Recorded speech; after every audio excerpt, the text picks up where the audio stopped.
Olá, o Primavera Saúde está no ar e hoje vamos tratar sobre tendinite. Eu estou recebendo aqui o doutor José Carlos Guedin, mais conhecido como Guedin aqui na nossa região, né, doutor? Seja muito bem-vindo ao Primavera Saúde. Obrigado e é um prazer, né, estar aqui pela primeira vez com vocês. Prazer é todo nosso. Bom, doutor, para a gente começar a tentar esclarecer um pouquinho, tem nem como a gente tentar definir exatamente o que seria tendinite? Bom, primeiro seria interessante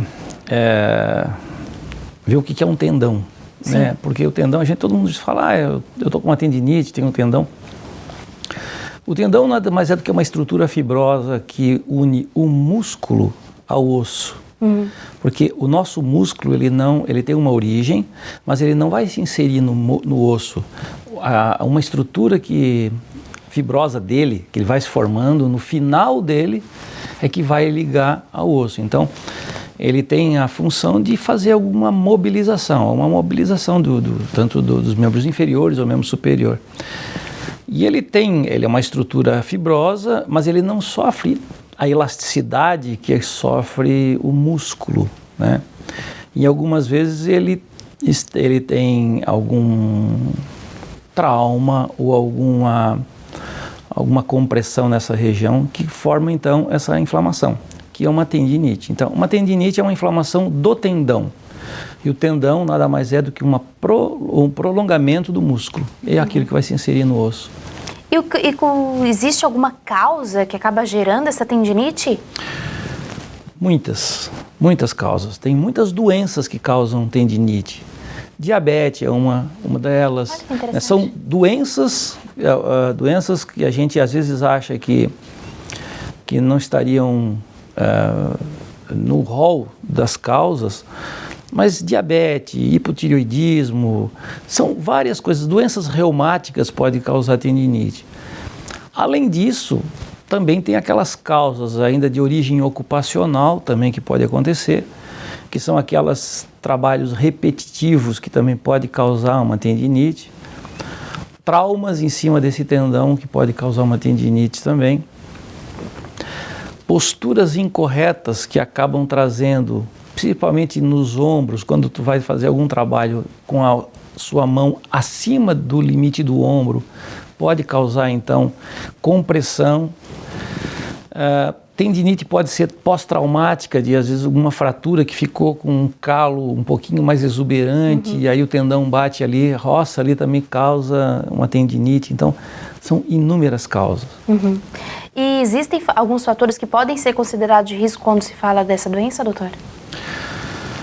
A tendinite é assim, ela tem que ser uma coisa muito bem tratada e muito bem vista, porque o diagnóstico às vezes é muito difícil de se fazer, porque nós não temos um raio-x que mostre a tendinite, né? Nós não vamos pedir ressonância magnética para todo mundo que tem uma tendinite. E normalmente o diagnóstico é muito mais clínico, né, do que radiológico. A gente tem que estar ciente daquilo que o paciente fala, do que ele fez, o que aconteceu. E o exame físico é muito importante. As pessoas, às vezes, quando chegam no consultório, eles querem fazer um ultrassom, eles querem fazer uma ressonância, mas o exame físico que é muito mais importante para a gente saber. Muitas vezes se tem outras doenças que podem causar vamos botar entre aspas, uma tendinite. Principalmente em membros superiores, quando às vezes a gente tem uma compressão de raiz nervosa na coluna cervical, então a gente tem uma dor em todo o membro superior e isso causa às vezes dormência e as pessoas acham que isso pode ser uma tendinite, uma LER. Na realidade é um problema na coluna cervical, uma artrose cervical, uma hérnia de disco. Então, muitas coisas também. Então, o exame físico bem feito é que vai nos dar o diagnóstico. E quais são os locais mais comuns, assim, no corpo que acabam apresentando mais a tendinite, né? Nós temos principalmente nos ombros, né? Nós temos algumas doenças no cotovelo, nos dedos da mão, nos punhos. Falando nisso também, é muito comum nós termos tendinite em situações fisiológicas, por exemplo, a gravidez. a gravidez retém muito líquido. E aí nós temos também algumas tendinites, principalmente em punho e mão. Isso não tem nada a ver com o trabalho, não tem nada a ver com qualquer outra coisa. É a própria condição da gravidez que mantém um líquido, ele começa a gerar então esse enxume, né? Esse enxume nos tendões e acaba causando dor. Então nós temos os membros superiores nos ombros, principalmente, no cotovelo e mão. Nos membros inferiores nós temos principalmente algumas bursites também que a gente tem, tanto em membro superior como em membro inferior. Tendinites, então, em membros inferiores nós temos principalmente a tendinite patelar, que é no joelho, e a tendinite lá no tendão de Aquiles, que agora é tendão calcâneo, chamado de tendão calcâneo também. Então, lá a gente tem também. Algumas tendinites também a gente costuma acontecer, principalmente no início ou no verão, nas pessoas que fazem caminhadas, por exemplo, na beira-mar, descalças. Esse é o grande problema. Então, nós temos a gente sabe que a areia é uma coisa fofa, o mar não tem não é um local onde há um nivelamento, então sempre há um desnivelamento e as pessoas caminham ali, causam então tendinite, principalmente no tornozelo. Alguns tendões do tornozelo causam tendinite e por isso que a gente indica que o paciente ou que as pessoas que vão fazer alguma determinada caminhada na beira-mar sempre usem tênis. Muito bem. Agora, doutora, a respeito dos sintomas, né? Quais são os sinais que essa pessoa que acabou apresentando algum sintoma que acredita ser de tendinite tem que ficar atento, que realmente pode ser caracterizado por ela? A dor geralmente ela é aguda, né? As tendinites agudas é uma coisa muito abrupta. Aquela dor acontece às vezes de uma hora para outra. As pessoas às vezes num dia não tem nada, no outro dia já começam a apresentar esse tipo de dor. É uma dor que geralmente, em alguns locais, tipo uma dor que tenha uma tendinite que tu vai ter no cotovelo, às vezes irradia para o antebraço, né? As tendinites de ombro irradiam para o braço, as tendinites de tornozelo e de joelho também. Mas é assim, normalmente a gente vai conversar com esse paciente, e isso que vale a pena, e por isso o exame físico e a história, aquilo que ele fez no dia anterior, aquilo que ele estava fazendo, se ele estava jogando, se ele estava correndo, se ele estava trabalhando, o que ele estava fazendo que aconteceu essa tendinite. Então, a tendinite numa fase aguda, normalmente ela tem um inchaço no local, calor, às vezes vermelhidão naquele local ali. Então, é mais, na fase aguda, os tendões estão um pouquinho mais inchados. Na fase crônica já não, às vezes não tem esse enxume, mas tem outros sinais, que às vezes a gente vai encontrar algumas calcificações, alguma coisa naquele local do tendão. Muito bem, esse papo está muito bom, mas a gente vai para um breve intervalo e voltamos já já, não saia daí.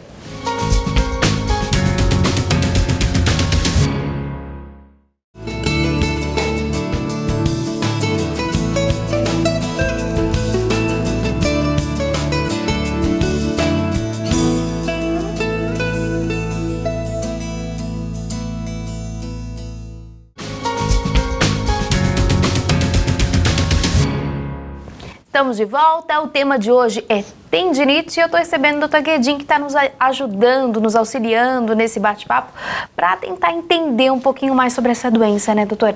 A gente saiu falando dos sintomas que ela pode apresentar, mas o senhor já acabou frisando muito que o diagnóstico é feito através principalmente do olhar clínico, né? Quais outros fatores que vocês acabam analisando nesse diagnóstico, exame ou outros detalhes que são observados, doutor?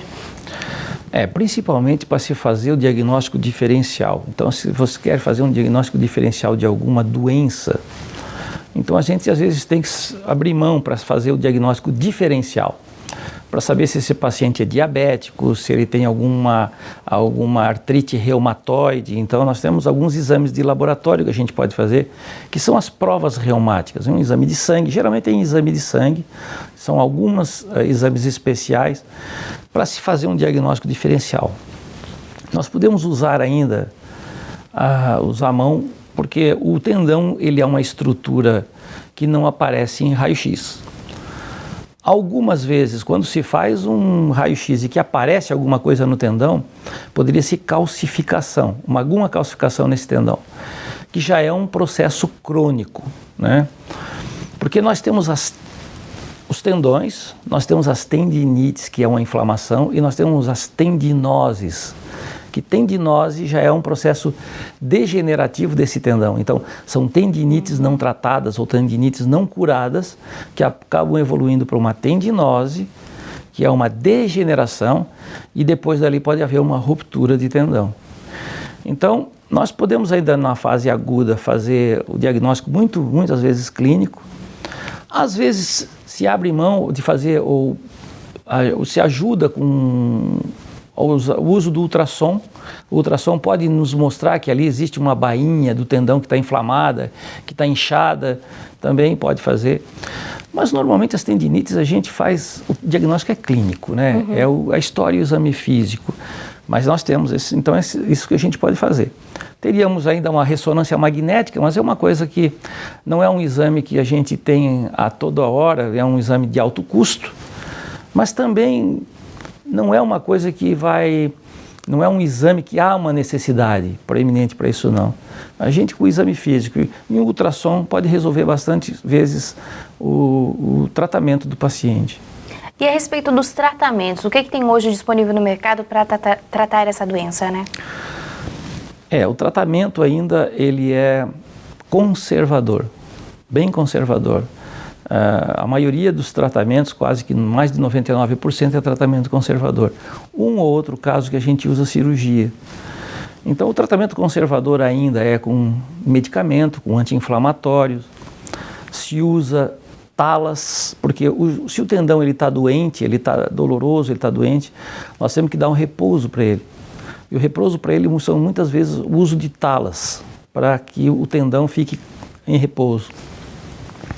A fisioterapia é uma coisa que a gente tem que usar sempre, e é muito bom o uso da fisioterapia, porque além de analgesia, ela também vai dar algum movimento para aquele membro que está afetado. Se você tem uma tendinite e deixar esse membro imobilizado durante muito tempo, ele pode trazer outros problemas, que é uma falta de mobilização. No ombro, por exemplo, uma tendinite que a gente trata deixando numa tipóia, por exemplo, o ombro paradinho ele não vai doer, mas se ele ficar parado ele pode ficar duro, e aí vem uma outra coisa chamada capsulite adesiva de ombro. Então esse ombro não mexe mais, aí vai ficar duro, e às vezes nós precisamos de fisioterapia durante mais de 6 meses para poder voltar a essa mobilização. Então o tratamento normalmente é à base de medicamento e fisioterapia. Uma outra imobilização que a gente pode usar, né, a mão, do uso das talas. Às vezes precisa para ele dar o repouso, às vezes para dormir, porque muitas vezes nós temos algum tipo de tendinite causada por um movimento errado, um gesto errado, um dormir errado, dirigir errado, a gente pode ter tudo isso também. É verdade. Agora falando nessa questão de relação, né, da tendinite com a bursite, qual é a relação que elas têm, doutor? A bursite ela é uma estrutura oval, mais ou menos oval, que tem um pouquinho de líquido lá dentro. O que ela faz, a bolsa?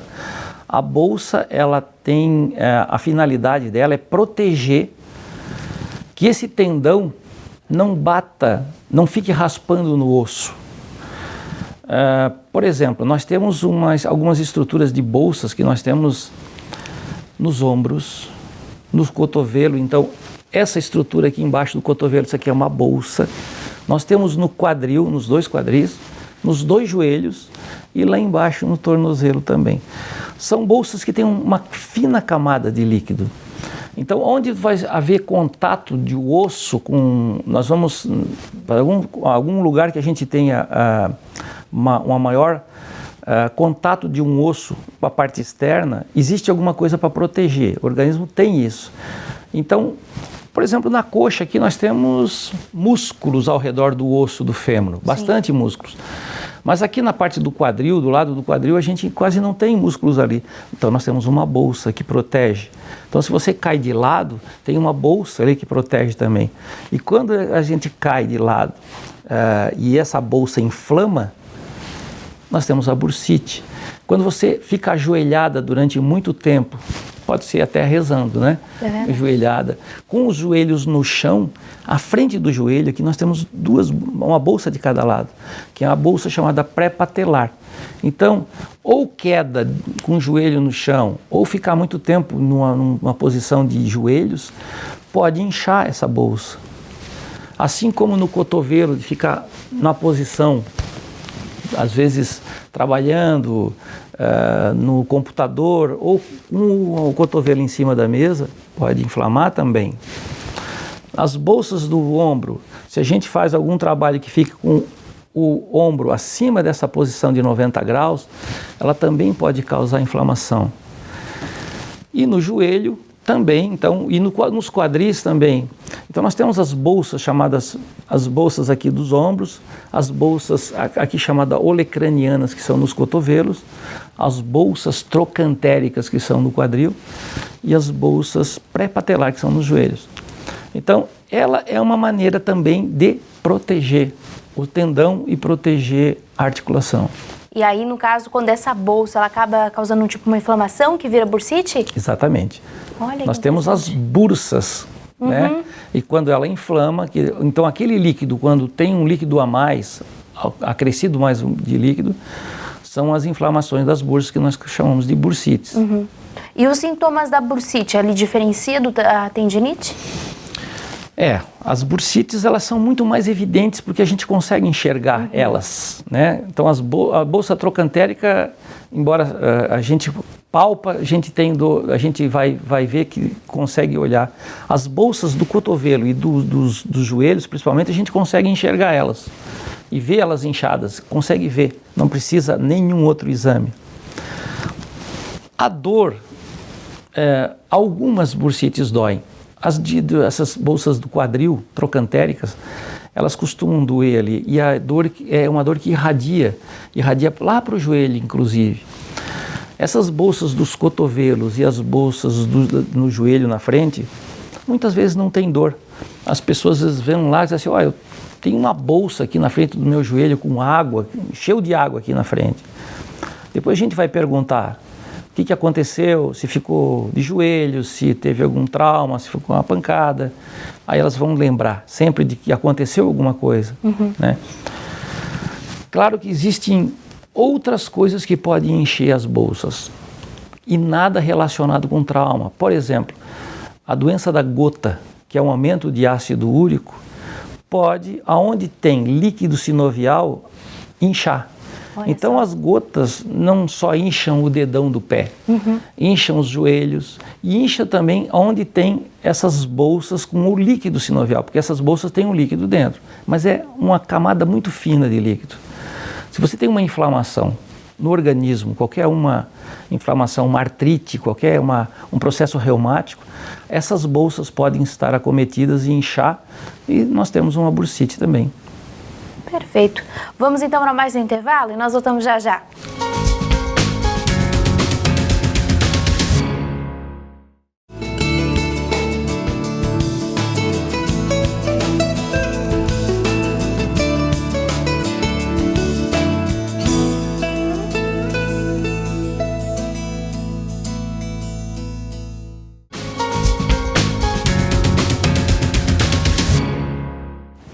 Estamos de volta e hoje estamos falando de tendinite e bursite, que a gente já emendou aqui, né, doutor Guedin, já para esclarecer tudo e deixar todo mundo bem entendido sobre o assunto, né? Agora, quais são as possíveis complicações quando a gente fala nessas doenças? Elas são diferentes, as complicações de cada uma? Algumas bursites, por exemplo, o que poderia causar? Geralmente é mais quase que um problema estético do que funcional, porque tu tendo uma bursite, mesmo assim tu consegue fazer os teus movimentos normais da articulação. Então fica aquele negócio inchado ali. Mas algumas vezes, por isso que a gente tem que fazer o diagnóstico, de saber por que está aquela bolsa ali. Porque se é uma bolsa causada, uma bursite causada por um aumento de ácido úrico, nós temos que tratar o inicial, que seria a gota, o aumento do ácido úrico, né? Se é traumático, normalmente isso com gelo e anti-inflamatório a gente resolve. Às vezes é necessário puncionar, tirar aquele líquido e às vezes injetar algum anti-inflamatório no local também. Mas normalmente se descobriu qual é a causa. Se a gente descobre qual é a causa, a gente faz o tratamento correto. Muitas vezes não é um fator local, então é alguma coisa sistêmica, que seria esses processos reumáticos e processos tipo gota, no caso. Mas quando é um trauma ou alguma coisa que foi localizada porque ele bateu, ele machucou naquele local, o tratamento normalmente também é anti-inflamatório e gelo, bastante gelo. As pessoas ainda dizem assim, que tem aquela história de dizer, mas eu usei gelo nas primeiras 24 horas e agora eu estou usando calor. Não, é gelo. O que acontece? Você usa o gelo, os vasinhos que aparecem ali perto, eles fazem vasoconstrição, então eles fecham e não traduz em produção de mais líquido. E o calor, no calor dilata, então é pior. Então a gente sempre num trauma, numa pancada, numa torção, qualquer coisa, sempre gelo e não calor. Sim. Né? E o uso de um anti-inflamatório, que às vezes a gente pode abrir mão de usar alguns anti-inflamatórios mais comuns e às vezes usar corticoide também, que a gente pode usar para o tratamento disso. Agora, você falou que usa sempre gelo. Como que o paciente pode saber se realmente tem que usar só gelo e não usar calor? Se às vezes acabou inchando sem nenhum motivo, também acaba optando pelo gelo? Sempre. Sempre, doutor? Sempre. Se usar o gelo, não vai errar. Eu digo que o calor tu pode usar numa dor nas costas, né? Uma lombalgia, numa contratura muscular, ou lá no pescoço que tu teve um mau jeito, tu vai querer fazer alguma coisa relaxante, é o calor. Mas trauma, pancada, torção, inchaço, sempre gelo. E o gelo normalmente a gente faz por um período de 20 a 30 minutos. Porque depois desse período também ele faz vasodilatação, então a gente também tem que saber usar o gelo. Sim. O gelo, então a gente usa nos primeiros 20, 30 minutos. E depois deixa um intervalo, às vezes de 1 hora, 2 horas e novamente gelo, sempre o gelo. Tudo bem. Agora a respeito da bursite, como é que é feito o diagnóstico? Da mesma maneira que a gente acaba tratando a tendinite ou não, doutor? Tem uma diferença nesse momento? Não, é que normalmente as bursites não há necessidade de imobilização. Então a gente não imobiliza a bursite, a gente não usa tala, às vezes não usa gesso, nada, absolutamente nada. O tratamento é muito simples, é gelo, anti-inflamatório, às vezes puncionar aquele líquido que tem lá dentro. Claro, tratar a causa inicial, se for alguma outra coisa. Normalmente não se usa fisioterapia ou qualquer outra coisa, não. Geralmente o gelo anti-inflamatório. Aquelas bursites que são um pouquinho mais rebeldes se fazem infiltração nessas bursites. E assim, claro, em último caso, se não for necessário, pode-se fazer cirurgia e retirar essa bolsa também. Quando ela causa muitas inflamações e acaba fazendo inflamação recorrente, a gente pode fazer também cirurgia e retirar essa bolsa. Também é um tratamento. Agora, todas as duas doenças acabam causando muita dor? A bursite nem tanto, mas a tendinite pode causar dor sim, porque os tendões, eles fazem os movimentos, né? Como eles inserem-se ele insere no osso para fazer o movimento daquele músculo, então ele vai acabar causando dor, porque nós vamos precisar fazer o movimento daquela articulação. Então a tendinite precisa de um tratamento um pouquinho melhor, de mais especial. Nós precisamos às vezes imobilizar, fazer a fisioterapia e fazer com que essa tendinite não se transforme em uma tendinite aguda, em crônica. Porque a cronicidade desse tendão, às vezes o tratamento fica muito prolongado, muito mais difícil de fazer. E quais as medidas que podem ser tomadas então para quem sabe aliviar um pouco essa dor? Principalmente ver as causas dessas tendinites, né? Nós temos as tendinites dos membros superiores, principalmente nos ombros e cotovelos e nas mãos. Saber o que aquela pessoa está fazendo, o trabalho dela, a maneira dela dormir, a maneira dela dirigir. Tudo pode causar uma tendinite. Então, primeiro tratar o agente causal. Porque não adianta nós termos uma tendinite de ombro, que a gente vai para uma fisioterapia, a gente usa uma medicação e não trata a causa inicial. Eu costumo dizer, nós vamos trocar 6 por meia dúzia, não adianta nada. Então nós temos que tratar primeiro, saber a causa daquilo. Então isso é uma conversa que a gente vai ter com o paciente. Essa é a conversa do paciente com o médico e explicar aquilo que está acontecendo. Por isso que é muito importante que quando o paciente vai tratar, vai consultar com o médico, conte tudo o que faz, conte tudo o que está acontecendo, porque alguns detalhes nos dão o diagnóstico, né? E como a gente tem essa dificuldade de ver, porque nós não temos um raio-x para ver isso, a conversa é mais importante. A conversa e o exame físico, claro. Com certeza. Bom, doutor Guedin, a gente está chegando na reta final do Primavera Saúde. Eu deixo esse espaço para o senhor, então, fazer as suas declarações finais. Bom, eu acho assim, nós temos a tendinite hoje ainda é tratada em algum lugar como se fosse uma LER, né? Uma lesão por esforço repetitivo. Nem sempre é. Muitas vezes o fato de dormir errado, num colchão ruim, num local errado, num trabalho errado, o sentar numa cadeira que não é boa, a ergonomia no trabalho, sentar sem ter um apoio para os antebraços, tudo isso causa uma tendinite. Então não é sempre, não é aquela coisa de dizer, eu faço um trabalho repetitivo. Às vezes o trabalho é habitual, não é repetitivo, é habitual. Mas se você faz um trabalho habitual e mal feito, nós vamos ter esse problema do tendão. Principalmente agora, né? E cuidado agora que o verão está chegando, né? O pessoal fazia aquelas caminhadas à beira do mar. Se você vai para o mar para dar uma passeadinha na água lá, não precisa, pode ir descalço, pode ir de chinelo, como for. Mas fazer caminhadas à beira-mar, para caminhar, porque vai precisar perder peso, ou para manter a forma física, nunca descalço, sempre de tênis. Sempre o tênis e um tênis adequado. Porque hoje nós temos tênis para caminhar, nós temos tênis para correr, nós temos tênis para passear, temos tênis para jogar.